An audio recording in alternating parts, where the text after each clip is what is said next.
So I'd like to speak today about desiccated concepts, concepts that have been demoted from something highly dimensional in the way we use them philosophically and in everyday life to something machinic and what the consequences of that reduction is. The Turing example, which we've heard reference to before, was thinking about the famous imitation game. He said, I propose to consider the question, can machines think? He then goes on to say, thinking is hard to define, so he proposes to replace the question by another, which is closely related to it, and is expressed in relatively unambiguous words. And that test became the canonical test of if you couldn't tell whether the teletype information that was appearing for you came from a person or a machine, then the machine was thinking. This was 1950. That post-war moment shaped for Turing, with all the work that he did during the war, and Norbert Wiener, who was also involved with extensive war work, was paralleled that same year by a change in the notion of purposefulness. Purposeful, Wiener proposed, is meant to denote that the act or behavior may be interpreted as directed to the attainment of a goal, to a final condition in which the behaving object reaches a definite correlation in time or space with respect to another object or event. Purposeless behavior, then, is that which is not interpreted as directed to a goal. So, like thinking, the purposeful was defined in the behavior of a machine, and in particular, much shaped by war work in the Second World War. Prediction also has come to stand for something much more widely construed. As the great philosopher and my friend Nancy Cartwright put it back in the 1980s in her book, How the Laws of Physics Lie, prediction, she thought, was not explanation is what leads to a good match to observation, to what we really want from science, to that which was scientific. The emphasis, she insisted in that book and many other essays, was to avoid what she called takeover theories like Darwinism, Newtonianism, genetics, or quantum mechanics. She thought those were ill-placed, a bad bet, a wrong way to think about what science was really or should be about, and a wrong way to allocate resources. So if science becomes prediction, purposefulness comes to be converging to a stabilized, feedback-dominated goal, where thinking became imitation of response, then we have a collection of notions that are increasingly substituting for the ones that we might have had before thinking or concepts or understanding or explanation or much else. Here's a one-slide large language model. The center of large language models are what's called the transformers. And you take a phrase, like here to date, the clearest thinker of all time was. It's broken up. Each of these words, or actually fragments of words, becomes a kind of vector or a point in some meaning space, so that jump, hop, skip would all point in the same direction. And then the attentional phase is one where you manipulate those vectors and you derive from it a new set of relationships that are going to help you or help the machine generate something new. Then there's what's called the multi-layer perceptron sector, which takes the result of these combined, analyzed pointers and does checks on them in various ways independently. Is it an object? Is it is it a verb? Is it various tests? And then hands it back to a new attentional distribution, a new set of pointers in meaning space. And this is repeated over and over again. I show this slide just in some sense to demystify what it is. I mean, mathematically, it's a bunch of pointers or vectors, and they get transformed by The way you transform a pointer is by a matrix, and that moves them around. And this happens over and over again. The concept reduction is not just for the instances that I gave. The concept of a concept, for instance, is often debated in the machine learning and AI literature. And some people say, oh, yeah, of course, AI does concepts. You can take an AI and it can recognize a cat. That's what a concept is, the ability to pick out a cat or a dog or a person. Now, that's a huge reduction from what philosophers have been debating about what a concept is for 1,000 years. Questions of, are they innate? Are they learned? Is there a structure to them? How do they generalize? Lots of other questions that you can ask about concepts. But if we take the reduced model of just being able to pick out a cat, then of course, machines have concepts. Understanding, explanation, thinking, purposefulness, intention, intelligence, the intelligence of artificial intelligence are similarly reduced from all the things we might think of what intelligence might be to being vectors and matrices that move them around. In particular, I'm interested here in judgment. Can machines have judgment? Again, there's a gigantic literature about how great the judgment of AI systems can be, or is about to be, or might be in the more distant future. And there are articles like the Harvard Business Review had how 3 companies are using AI to mimic expert judgment. Again, you have this imitation game, in a sense, playing. You'd say you get experts to characterize, in this one of the companies, for instance, is deciding whether to invest in a venture capital enterprise. And if you just run the raw data through the machines of their earnings or their recognition, branding, whatever, you don't do that well. So you get the people who are experts, the high-level people in the company, to tag them in various ways, and then you can get the machine to imitate, roughly speaking, how a senior member of the team would evaluate a proposal, a pitch, basically, to have investments in that company. And that's called judgment. Another example, judging facts, judging norms. It turns out, according to this article, training machine learning models to judge humans requires a modified approach to labeling data. So the big problem, this article says, is how you label things about humans as opposed to tables. And surely there's more to what we want from judging humans from machines than simply changing the labels. So one place where this comes to the rubber meets the road, so to speak, is around legal judgment and its reduction to predicted recidivism. So there's a giant literature, giant set of applications that you plug in if you're a judge in a court and you have to determine whether Susan should get bail or not. And you fill out a form and it'll tell you whether that's good. Now, there are problems with this in this reductive process. There's a bias by proxy. Do you say somebody should or shouldn't get it if they live north of a certain street or west or east of a certain street? That can be a proxy for race or for income or for lots of other things. Then there's the illegitimacy by opacity, since these layers that I was describing, especially these attentional layers and how they're evaluated, are not replicable in any easy way, and you can't explain what they've done. They are truly a black box.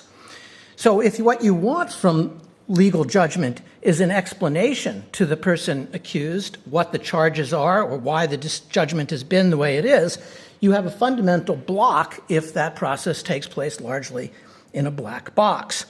In law, as in science, understanding is inextricable from what we want. We want, when we go to court, to be able to understand the adjudicative process. We want more than just a prediction about where something's going to be at a future time in physics.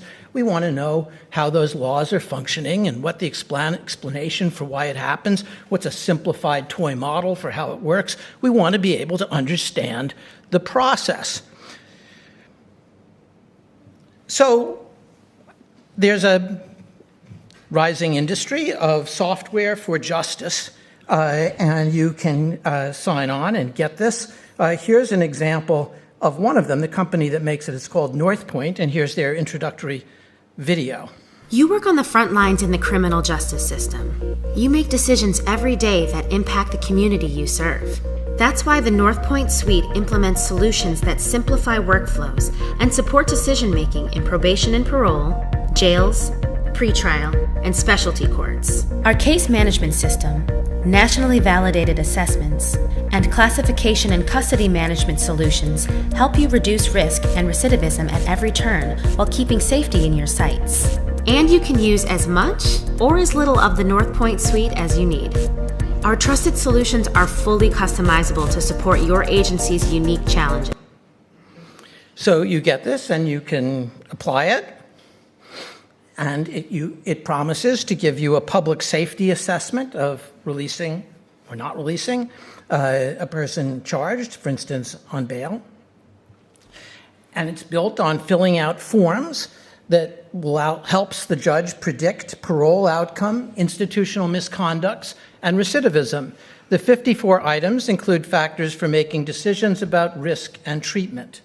So you get a total score, appears in a little blue box, and there are things like what the criminal history is, what the marital state is, who the companions are, what their financial state is, education, employment, and so on. And that gives you a score that then shows up in a form. A form like this is what you fill out. Here's Ann Milgram, who's Attorney General of New Jersey between 2007 and 10, on the basis of taking the data from 1.5 million cases. The United States of America can have an objective scientific measure of risk.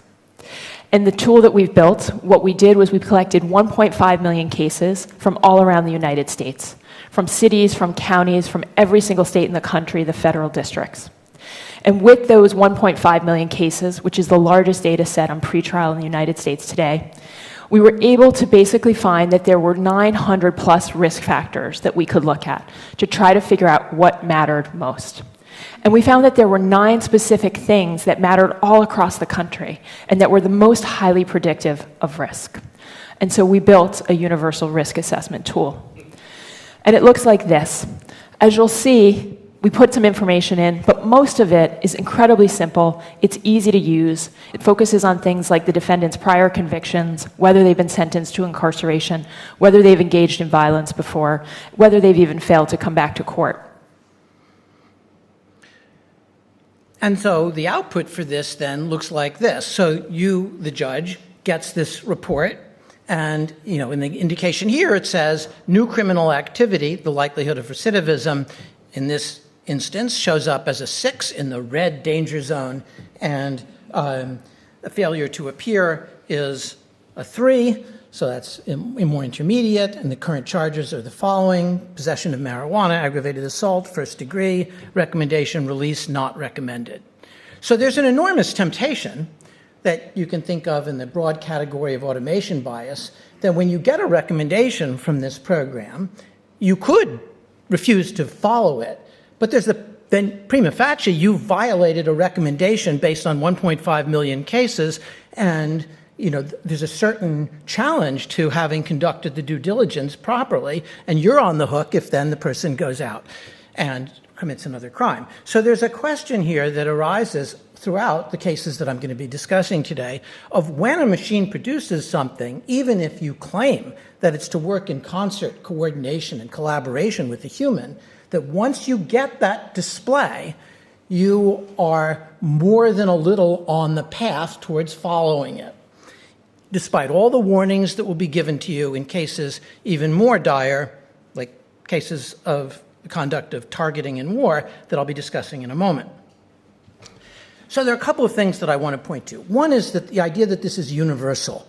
This is, or universal within the United States, but that a crime in the North Slope of Alaska should be adjudicated the same way as somebody in Louisiana or Maine or Montana is already a huge generalization that classes people in this way as if there was no such thing as culture, no such thing as history, no such thing as urban versus rural. I mean, it's just wild extrapolation. The second is that it's supposed to be scientific. And this invocation, the use of AI, often carries with it the implication of science. Well, are you the judge who is incredibly sophisticated about the law in lots of ways, but may have taken your last science course in 9th grade? You may not be confident of what that even means to say it's scientific in this black box statistical structure that's been handed to you.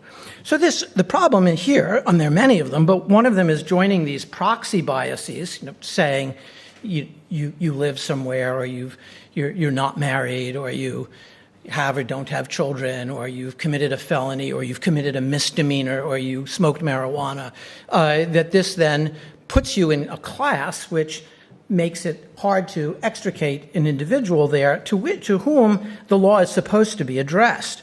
And then if you add to that the automation biases and the fact that it militates against novel considerations, remember now when these AI programs are searching the web, they're looking at the backwash of mostly AI-produced material.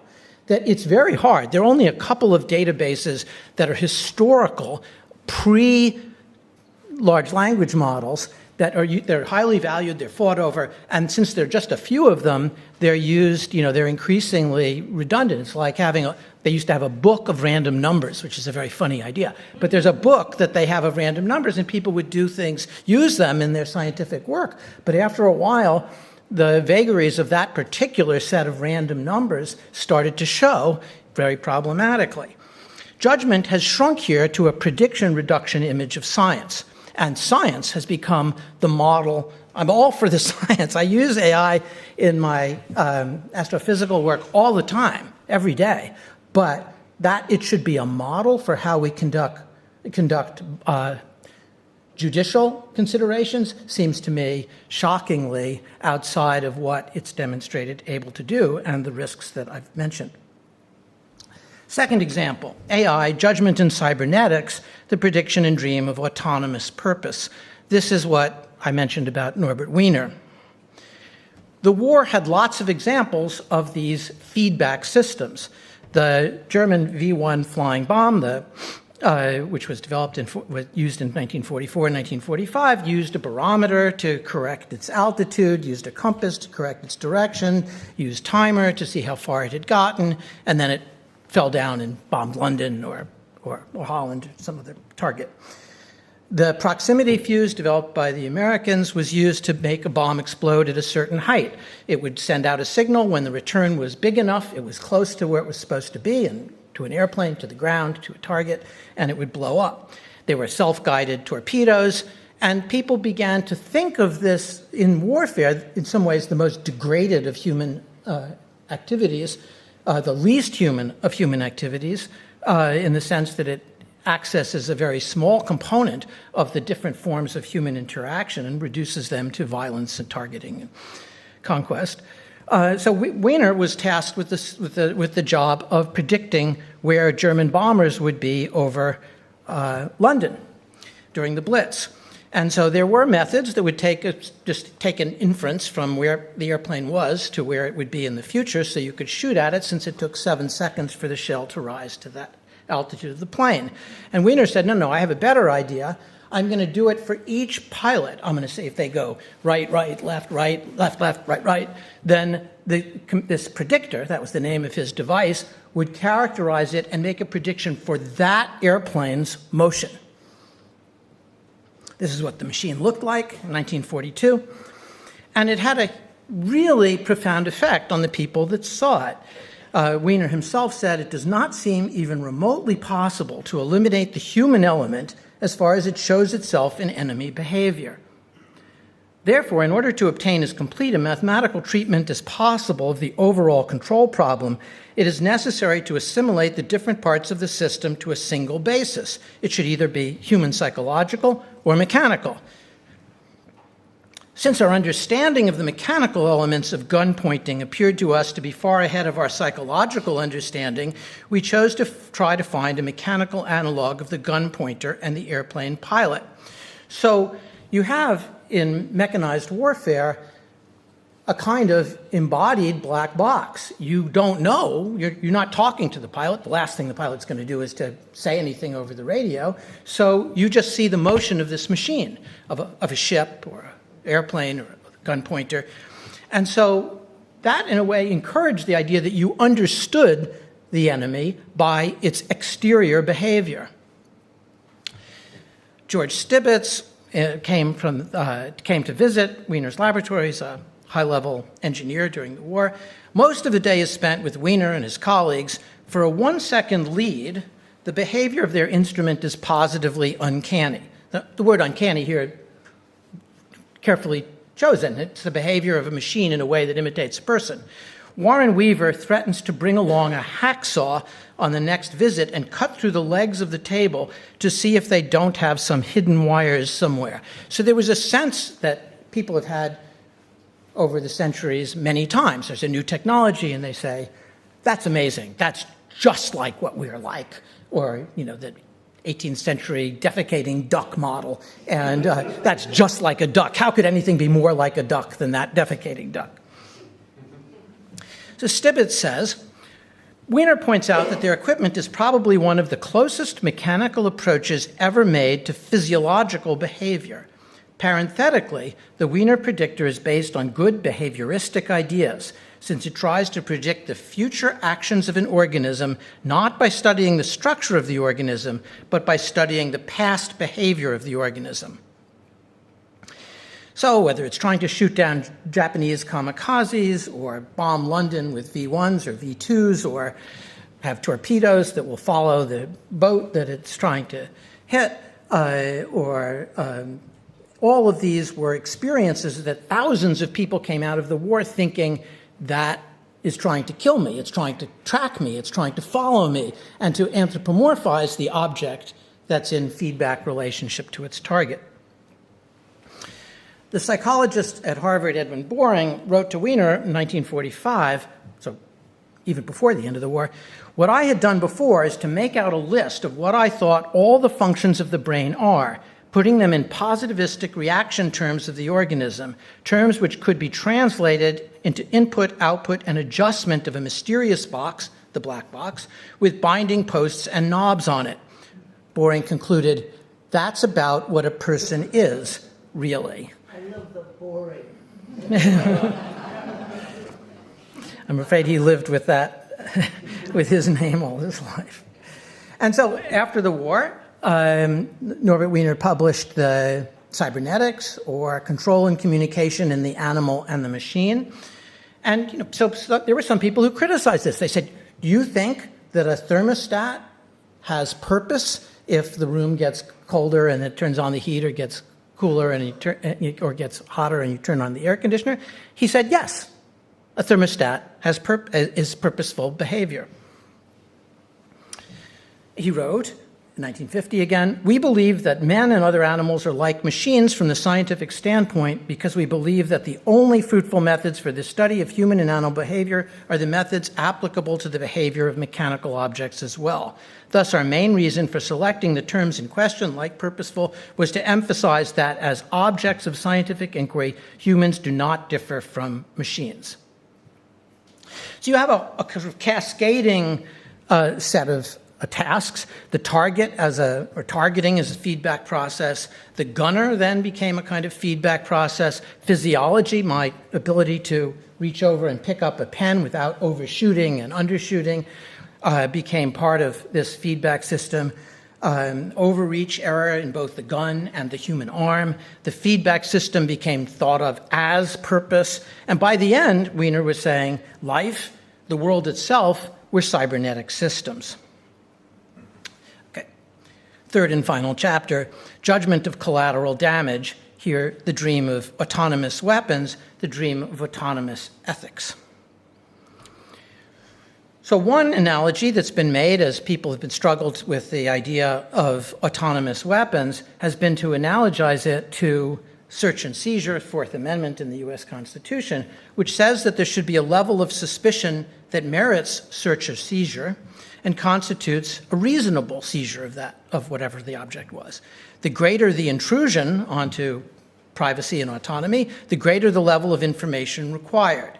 Similarly, when the judge's advocate were trying to set out laws for the conduct of warfare and the acceptability or unacceptability of collateral damage, they said, pursuant to the law of armed combat, there should be a level of evidence for choosing a target, minimizing the loss of innocent non-combatant lives. The greater the collateral damage, the more extensive the killing, the greater the information required. And the lawyers call this the quantum of reasonableness, nothing to do with quantum mechanics, but quantum of reasonableness.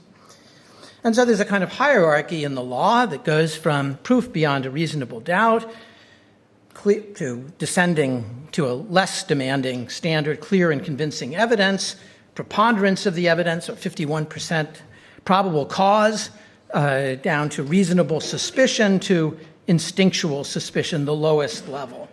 And so when the military lawyers thought about this, they said that for a military target, in the absence of the presence of people, innocent bystanders, or protected target classes, you could have reasonable suspicion in the heat of battle, whereas for military battles being conducted in the presence of civilians, you needed probable cause. So this is sort of the legal argument for what kind of collateral damage should be made. And judgment then became central to this. We often hear, says the Brookings Institute, that substituting AI for military personnel will accelerate the tempo of combat operations and increase the chances of inadvertent engagement and escalation. We question these assertions by adopting an economic perspective on decision-making that distinguishes prediction, the ability to infer missing data, from judgment, the specification of payoffs. At a tactical level, adversaries may attempt to poison the data and training of AI systems, like using fake tanks or fake airplanes or all the sorts of things that we saw last week in Iran, in the attack on Iran. At a more strategic level, adversaries will have incentives to attack organizational, alliance, and societal cohesion. War could thus become even more protracted, less decisive, and more fraught with ethical dilemmas. Unfortunately, they say, judgment is hard. Judgment in morally fraught situations where the stakes are life and death, harder still. A vast literature on political psychology highlights numerous obstacles to clear and objective judgment. Fraught civil-military relations or strained alliances make consensus judgments even more difficult to achieve. War is plagued by missing and unreliable data and difficult or controversial judgments. More and better data and machine learning techniques can provide predictions that support determinations of what matters and why, but they cannot replace judgment. So this is something you'll see a lot in the collateral damage literature, that there's the sort of the fact basis and then the judgment normative basis. And the fact basis is very suited, many authors will say, for AI, but the final ethical judgment must be made by humans. I think it's problematic in various ways to expect that those two things remain separate, and I'll talk about that. So, for example, the Center for Law and Military Objectives, which is a U.S. Army unit, is both interagency and multinational. This is a declassified document from 15 or 16 years ago, an introduction to the collateral damage methodology and the collateral damage estimate. These are certifications that you can get, and they're courses about how to assess these things. It's not an exact science, they say. It merely informs AI, or it is a collateral damage methodology and assessment will eventually require sound judgment. So you get these displays that will say, here's the target, but there's a protected site, a hospital over here, a protected school site, which is a school, a protected site, playground, and you can see the target in the triangle, and then that determines the angle of the weapon that's going to be used, its explosive power, nearby civilians moving around, how likely it is to cause casualties. And so they're flashcards. They're flashcards for everything. And So I found that there's actually a deck you can see, you can look it up, flashcards, collateral damage, and you'll find this. So it'll say no strike entities are categorized as, and you say, category 1, most sensitive. The most sensitive subset, diplomatic, religious, cultural, intergovernmental organizations, medical education, prisoner of war detention, toxic chemicals, dams, and dikes. Less sensitive, housing, civilian meeting places, athletic fields, markets, and so on. And there are 100 of these that you go through, and then you can get certified. But again, there's an automation bias, as there is in court. And that's why I want to insist that the separation of the fact basis and the normative basis is highly problematic. Once you hand people a display that's where the machine says, this is a military target, or this is a school, or this is a hospital, or this is a, it's prima facie hard for someone to say, no, I disagree, we're going to bomb that, I don't believe it. Or I'm not going to bomb that because I don't believe it. So the structure of this argument starts out by people saying AI can't do judgment, that it's just way beyond what judgment can do. And then people say it cannot alone exercise judgment, but it works really well if it's a collaboration between humans and AI. And then people begin to say more and more, like some of the slides I showed at the beginning, that AI can or will in ever better fashion make judgments. And maybe it's doing it very well in choosing what to invest in venture capital pitches or something else. So I asked AI if it could make judgments. And Google AI responded, in summary, AI can serve as a powerful tool for making data-driven judgments and decisions, but it cannot replace human judgment entirely. Responsible development and use of AI requires understanding its limitations and ensuring human oversight and ethical considerations are in place. Human overwatch and ethics are added as a kind of constraint structure, and there are articles about having a kind of plug-in ethics unit that you can put in addition to this, and then that makes it consistent with the rules of engagement or the laws of armed combat and so on. So there's a kind of slippery slope as you start to degrade these concepts of judgment in these cases that moves it more and more towards, as they say to pilots in training, trusting the instruments. I then asked ChatGPT if it could make judgments. Hello, says ChatGPT to me. ChatGPT can analyze information, provide insights, and offer suggestions based on patterns and data it has been trained on. However, it doesn't possess consciousness or personal beliefs, so it doesn't make judgments in the human sense. Instead, it generates responses based on probabilities and learned patterns from its training data. If you have any specific scenarios in mind, feel free to share and I can help clarify. Now, Claude wasn't so sure that it couldn't play the imitation game.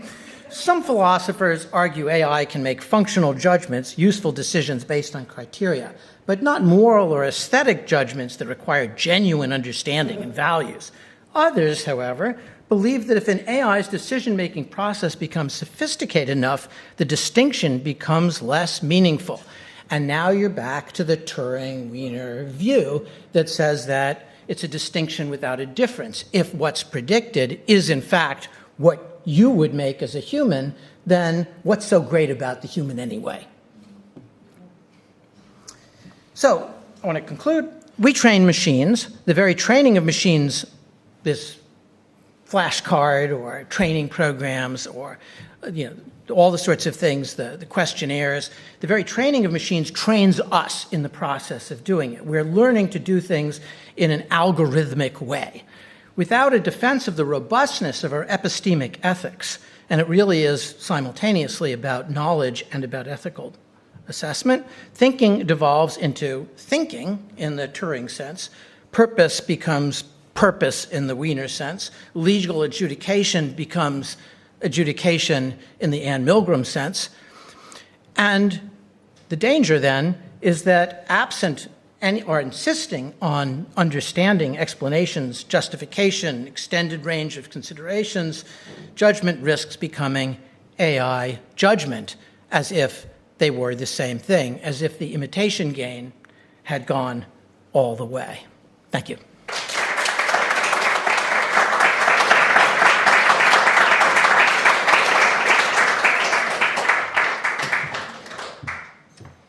Thank you, Peter. Questions? I'm going to start with someone we haven't heard from.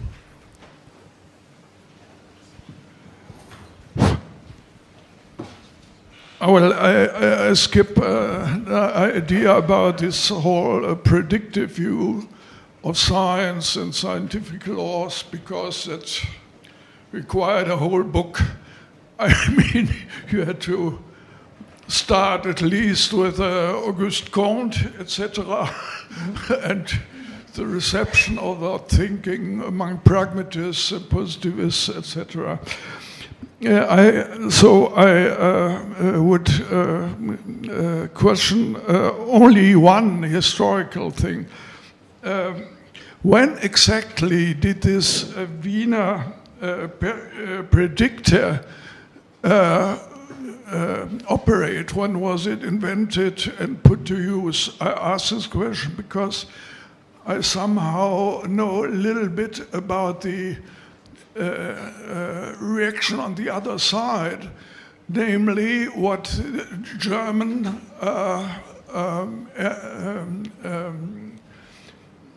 air defense people and physiologists did in order to prevent this. That was in Göttingen at the Physiological Institute. They had artificial pressure chambers and made experiments up to artificial 8,000 meters, like they had before done at the Nanga Parbat expedition. But then in 41, in November, there was a meeting of all the relevant military officers and these medicine experts in Nuremberg, where the Dachau experiments were shown. And they went up to 12,000 meters, and many died with these experiments. So this would be very relevant to know whether this was in reaction to Wiener's apparatus or not. I would say not. On chronological grounds, the predictor was first built in 1942 and never was able to predict far enough in advance. They only got 2 seconds, and so you would only be at very low altitude, which is, shells don't go up more than 1,000 feet a second or so. So it lost out in the competition to other forms of inferential gun pointing, and it was never used in combat. Susan. I sometimes think a really successful conference is one at which I understand less about the subject than I did at the beginning. And I'm understanding less and less about what judgment means. I have a question. It's both a devil's advocate question and I think one that built on something that Rainey asked before. That is, you know, one of the things, Uli is obviously right, we all know all kinds of older people who make all kinds of terrible judgments, but we do usually think that experience is a factor. I mean, I'm now forgetting the studies I've read about cognition, about which faculties get better and which get worse with age. Memory clearly gets worse. But judgment, because what we're drawing on is experience, right, and pattern recognition, but experience, why couldn't we say that I would rather have data from 1.5 million or whatever it is cases making a judgment than Pete Hegseth? Making a Devil's advocate about what to bomb and in what circumstances. Devil's advocate, but. So I think the first part of your question was, why is it that it's hard to understand what judgment is across this conference? And that is because I think, like all the important concepts, they're multitude. And so my talk is highly restricted. It's about this collapse of the range and scope of a class of concepts, including the concept of a concept, in the face of machine learning and artificial intelligence and statistical inference of this type. So I've been interested in this desiccation of the notion of a. So as to then the second part of your question is about, isn't it the case that sometimes prediction is important? And I think it clearly is. In none of these cases do I think that what the machine learning or statistical inference or AI does is nothing. It's instead that it's a small subset of the things that we want when we do science, or when we adjudicate a case, or when we choose a target, or determine collateral damage, or any of the other things that AI has done. So that thinking is just satisfying the imitation game. Thinking is, we've lost something if we take that part to be the whole. So I don't want to say that Pete Hegseth's, who knows nothing about the military target or collateral damage or anything else, is better than, is worse or better than statistical inference. It's rather that statistical inference, or an AI, more sophisticated version of it, is not all that goes into assessing something like the acceptability of collateral damage in certain cases. Rainey? First, a tentative attempt to answer Susan's question, which is one aspect of judgment which is really important, is not only to have a basis of many previous analogous cases, but to know how this particular case differs from all the others. And the problem with the statistical inference is once you've defined a reference class, then the assumption is that all elements of that reference class are fungible. They are all comparable to one another. And that can't be the case with judgment. The premise is that every case is individualized. So that's why I think that may be the answer to your devil's advocate question. My question, Peter, to you, first of all, thank you. I love the desiccated concept idea. Is a speculative question. Do you think changes in the nature of AI have made the ascription of judgment to AI more plausible? Here's what I mean. Classical AI aimed to be transparent, based on clear logical principles. It was parsimonious because computing power was at a premium. Machine learning, on the other hand, makes use of enormous amounts of brute computing power. And that makes it, as you said at the outset, completely opaque as to how it is achieving the conclusions that it achieves. And of course, our judgment is notoriously opaque to us. Yes. So that there's a kind of specious analogy between these two, which may give AI judgment a equally specious plausibility. Yeah, no, it's a very good question. I would divide it into three stages. There's pure statistical inference, which had, as you know, like no one else, its own historical set of debates and arguments about different forms of statistics and how much one needed and what level of significance and so on. Debates that continue to the present time. They're transparent insofar as there's maybe a debate about Bayesian versus frequentist, or whether you need 5 sigma or 2 sigma to claim a result. But the things are calculable by hand. Then there's machine learning, where you train on a set. The division between machine learning and AI is one of these, this question of these layers that make it truly incomprehensible what happens in that black box. So I would say machine learning is still an extension of a describable set of occurrences and trying to extract features from it. With full-blown AI, as is embodied in the large language programs and so on, it's really black boxed. So then your question, the second part of your question is whether,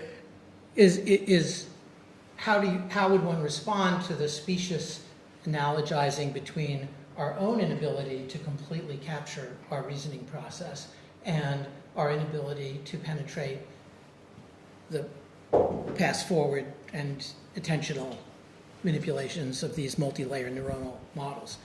And I think the difference is that when a judge issues a decision, we may not agree, but they do have to explain themselves. And even if I am not in agreement with what the Supreme Court says a lot of the time these days, they do issue, not always, opinions and dissents that you can read. And the getting AI systems to self-explain as to how they come up with things have been only very partially successful. I would say less successful than having judges need to cite precedent and reason in supporting their conclusions, even if we may suspect that the reasons given are not the reasons that drove their opinions. So I do think there's a difference between the opacity that we have in the case of judicial assessment or sentencing or bail setting, and what the AI does in this case. Peter. Hi. So we're talking about preferences as the basis for action, and we have complicated cultural preferences. I'm going to tell a story which may be apocryphal, and you will correct me as a historian of science, but I was taught that during World War II, psychologists say this anyway, the psychologist B.F. Skinner could train pigeons who would be put in bombs, and they would correct the course of the bomb by pecking left and right based on their training on maps. And he proposed to the US Army to train pigeons to guide bombs, and the Army declined and instead invested in complex electronics to guide bombs. And by the end of the war, the electronics were not as good as B.F. Skinner's pigeons were when he proposed employing pigeons. But there was a clear cultural abhorrence or doubt or whatever about using pigeons for this purpose. And I wonder if we're facing something in a way similar to this, because I was also taught in psychiatry that in predicting recurrent violence, that psychiatrists were less good than very simple algorithms. You didn't need a computer. These were sort of checkbox algorithms, and we trusted doctors more, but if you really wanted to be safe, you would test, So I wonder if the problem is really with AI or it's with our comfort with prediction. And would we be more comfortable if there were, say, a person who was a very good predictor? Let's say Mary is a very good predictor of violence, and every time a judge wants to make a decision, a judge asks Mary, what do you think? And Mary gives an answer, and Mary's better than the judge at this. Is that all right? Do we want an accurate prediction, or do we want comfort with the logic and reasoning and human effort that's gone on into the prediction? So on pigeons and Skinner, Skinner did conduct those experiments. They were proposed to the armed forces. I don't think they were used. I don't know about the comparative accuracy of how a pigeon-navigated rocket would do in comparison with an electromechanical gyroscope barometer system. On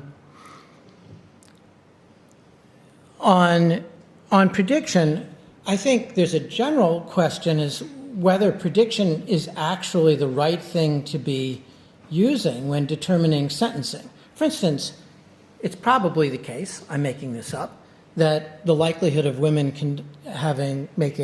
committing a murder is on the sentencing for a first crime is less than that of men, because women commit a lot fewer.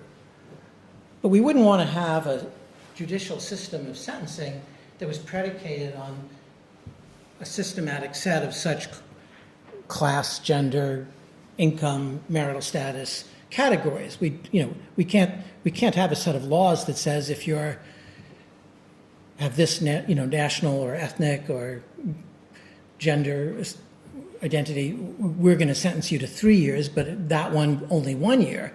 I think that would be considered intolerable, even if in practice that happens. It's rebarbative to a lot of people. So even if Mary was very good at predicting whether somebody, she could look at somebody and say, this looks like a black guy between the ages of 18 and 22. I think he's likely to have another crime. I mean, I think that wouldn't be any more acceptable to us than an opaque, large language model or sentencing algorithm of this type. As for the predictive ability of psychiatrists to forecast future violence, I mean, it's been notoriously poor. And people like Alan Stone argued across decades that he thought psychiatrists were very good at many things, but predicting future violence wasn't one of them. So it's not that I think we should give up AI sentencing and bring in the psychiatrists. I mean, the psychiatrists do have a role in court, and they may testify, but on prediction, I think there's a problem in making predictions. There's a problem in the ethics and legal status of making predictions the only adjudicating factor in determining sentencing, pretrial, detention, and other things. So I think there's different levels here, and they all bear on this: the bias algorithms, the automation biases, and the racial biases, locational biases, age biases, gender biases. I think when we start using these classes to determine sentencing, we're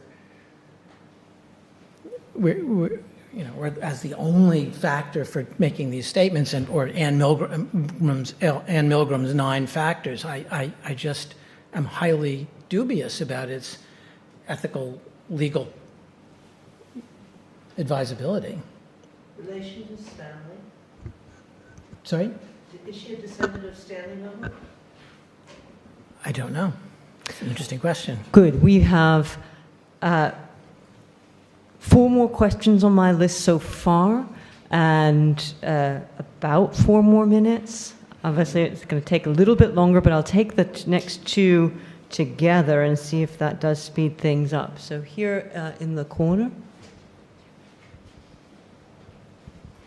Thank you. That was great and fascinating. I just want to play devil's advocate a bit on the judgment question, especially on the example of targeting and collateral damage and that sort of thing, and say, look, this is an exceptionally complicated expected value calculation. We need a value for hitting the military target, the factory or whatever it is. We need a level of disvalue for civilian casualties.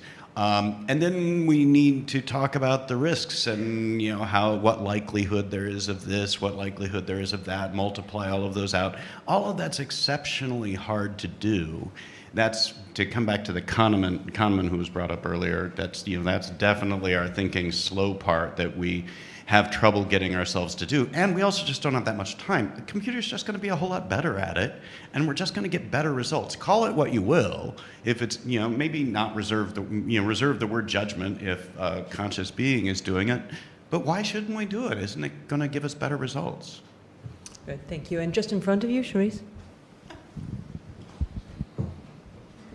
Thank you. So I wanted to come back to the assistants that you queried, and there's something strangely comforting about the fact that each one gave you a different answer, right? That that feels very familiar and personable. And but thinking that back to this idea of desiccated concepts and judgment, which is incredibly fruitful, especially in the way in which you introduced it with the vectorized matrix space. it raises the question of judgment in relation to agency. So the desiccated concepts are in a whole topography of desiccated concepts. And agency is the one that is subject to the changes in interaction with a machine, right? That's the moving target. So I just would like to invite you to think out loud on how we can revitalize notions of agency to be more resilient in response to using these tools. Okay. Can I respond to the first question? I'm not against using AI. I just think that the idea that there's a fact value wall where the AI does the facts and then you come in and add human value. It has to, in the end, the law doesn't recognize the responsibility of machines for hitting a hospital instead of an arms shed. So someone has to be responsible for it. And my point there was that, I mean, it is an incredibly complicated question, and it depends. You know, there's lots of collateral damage that happens when somebody enters the frame who wasn't there when the bomb was released. That happens all the time. It happened in Iraq all the time. Or they decide they identify a place where a lot of arms are kept. They bomb it, and it turns out that the explosion detonates secondary explosions in all the houses around them because there's also weapons there, and a lot of civilians died. Those are real cases from the Iraq conflict. So my worry is that the AI through this automation bias, can lead you to think that it's got things now, take it as the fact basis for the decision, and then add your stamp of approval or denial.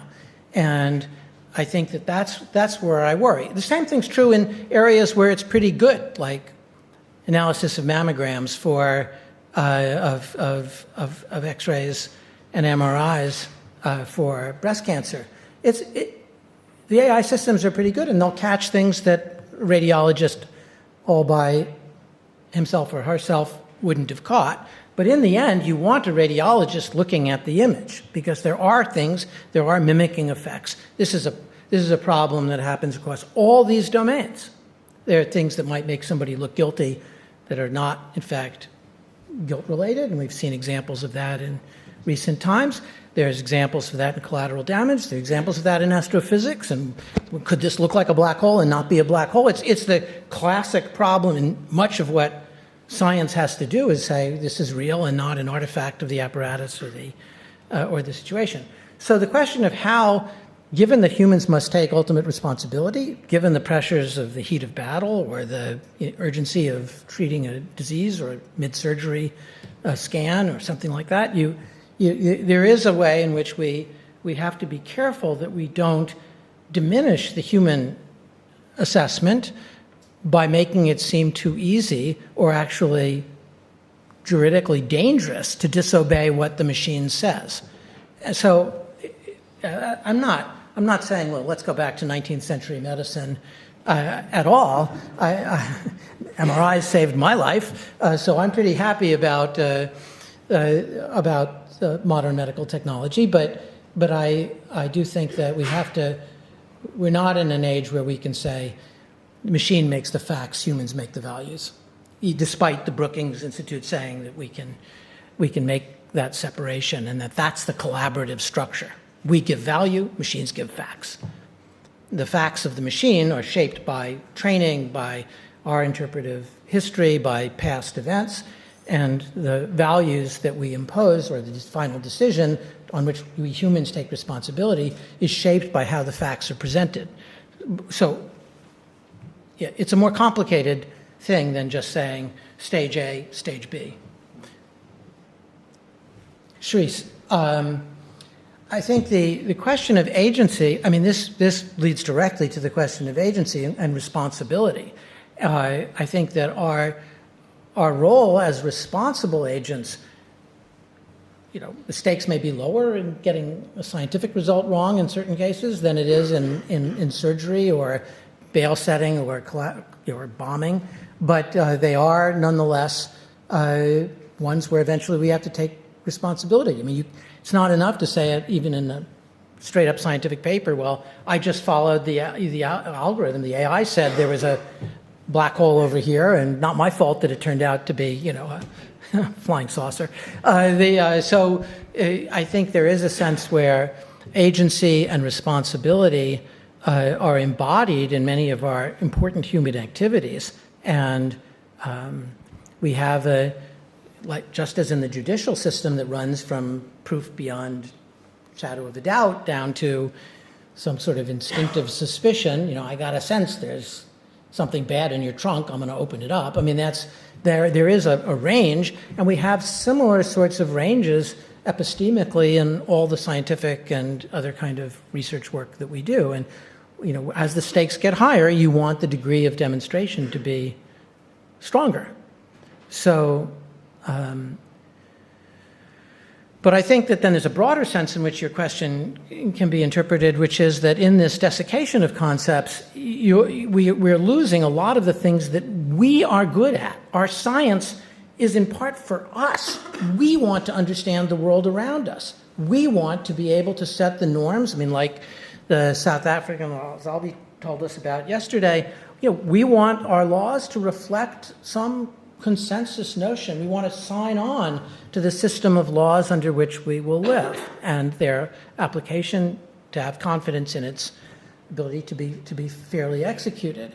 And the epistemic correlate of that is, we want to be able to trust science, and we want it to have, the stronger the claim, the better the evidence you ought to have to back it up. And so I think that this broader sense of diminishing, say, science, to ignoring all the other things that science should deliver to us, explanation, understanding, simplicity, aesthetic, an aesthetic element, that the equations should be as simple as they can be. All of those things are part, I would consider, of what we want from science, because it's for us ultimately. It's not just to predict where a system will be in 1 second, or we want more than that. And, I mean, there's an example that, it's an analogous example to something that Hilary Putnam once wrote. If you said, suppose you could use quantum electrodynamics, at the time the most fundamental theory, and you could describe a whole scene of an elephant going off to die in an elephant graveyard. You, human, would have no idea what part of that equation was elephant, what part of it was tree, what part of it was hill. It would be completely incomprehensible to us. That's the analog of some of these AI systems. If we don't understand why it's predicting what it's predicting, we're missing something about what we want from science. And so I think that's how I feel about these other domains as well. We want ultimately these decisions to make use of the best technology, say in medicine, but eventually we want to be part of this evaluative apparatus.